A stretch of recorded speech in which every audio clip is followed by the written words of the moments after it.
ఒకానొక సమయంలో రెండు కప్పలు ఆడుకుంటూ పొరపాటున ఒక పెద్ద పాలబిందెలో పడిపోయాయి. ఆ బిందె సగం వరకు పాలతో నిండి ఉంది. గట్టు చాలా ఎత్తుగా ఉంది.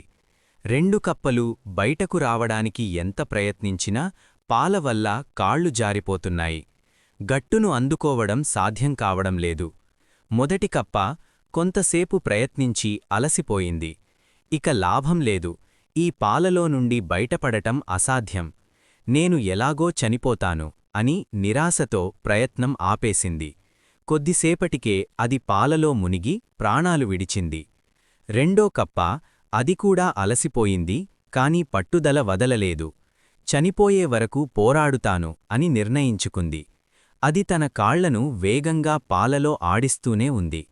అది అలా కాళ్లను కొట్టడం వల్ల పాలలోని వెన్న, బటర్ విడిపోయి పైకి రావడం మొదలయ్యింది.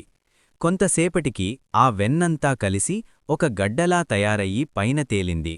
రెండో కప్ప ఆ వెన్నగడ్డ మీదకు ఎక్కి అక్కడి నుండి ఒక్క ఉదుటన బయటకు దూకి ప్రాణాలు కాపాడుకుంది. పరిస్థితులు ఎంత దారుణంగా ఉన్నా ప్రయత్నం చేయడం ఆపకూడదు. మనం చేసే నిరంతర కృషి ఊహించని విధంగా మనకు ఒక దారిని చూపిస్తుంది. ఓటమి మనల్ని చంపదు, కానీ ప్రయత్నం ఆపేయడమే మనల్ని ఓడిస్తుంది.